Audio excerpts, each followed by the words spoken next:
Are you tired of breezing through games in one sitting?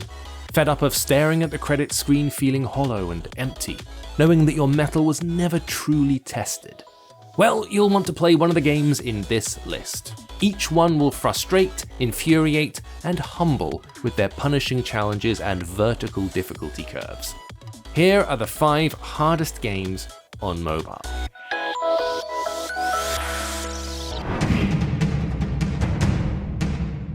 Let's be clear, you're gonna die a lot in Dead Cells.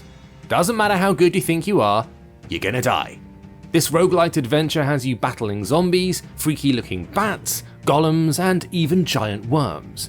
They're all gonna attack quickly, so you'd better think quickly. You'll be running through the early stages repeatedly. This is one of those games from the Spelunky tribe that requires perseverance and learning enemy attack patterns. You've got to keep moving or you'll be staring down the business end of a crossbow. You'll devise sneaky, even cowardly tactics that mean you don't have to engage your opponent head on, or else turn yourself into a tank that only gets stronger as you wade into the fray. However, provided you can climb that difficulty curve, Dead Cells is a masterful roguelike platformer with some of the most satisfying combat around.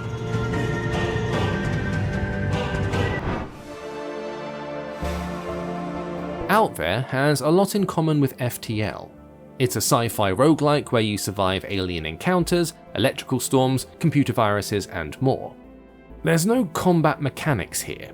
You'll need to respond to situations with choices, learning alien languages as you go, all the while maintaining your dwindling fuel and oxygen supplies. Part of what makes Outfair tough is its unpredictability. Each playthrough has a different procedurally generated galaxy to explore. You get very little information on what you might encounter up ahead. Some elements are concrete, certain ships are better than others, for example, but locating them is as much a matter of luck as skill. Sometimes you get to choose your fate, sometimes you'll just have to take the effect, good or bad. All in all, it's chaos in a vibrating engine of entropy. But it's a compelling story generator, provided you like your stories unforgiving.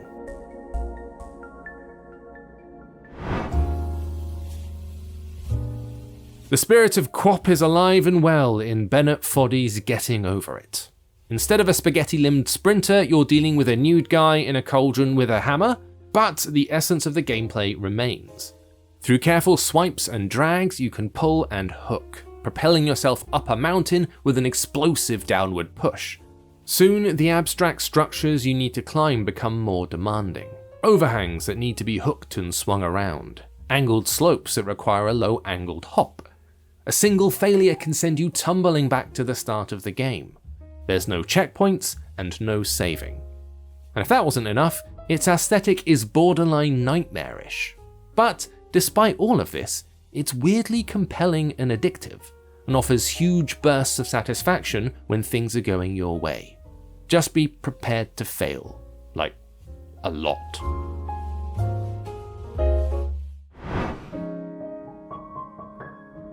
Hyperlight Drifter is as challenging as it is beautiful. Like Dead Cells, this one will push your reaction times to the absolute limit as you explore its interconnected world and fight the creatures who call it home. Even though you're technically more powerful than everything you come up against, your weapons are only as strong as your accuracy, with your energy sword only charging when you successfully land hits. Upgrades, as many as there are, never increase your statistics, only your abilities. At times it feels like a rhythm action game as you hurriedly, and often unsuccessfully, attempt to dodge enemy attacks from all directions while landing counterblows. It grows even more intense during the many boss fights, which can be spectacularly tricky.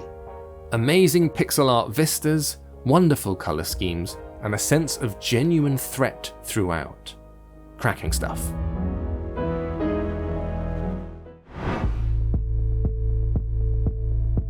Duet is something of a contradiction.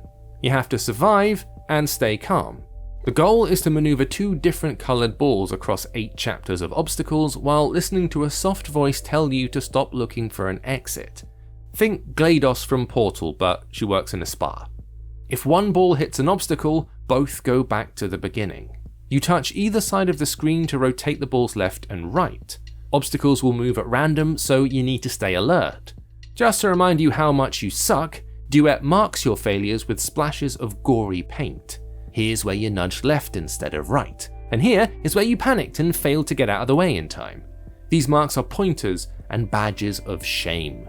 You must do better. And in its simple moves and crushing defeats, it ignites that spark that pushes you to keep trying.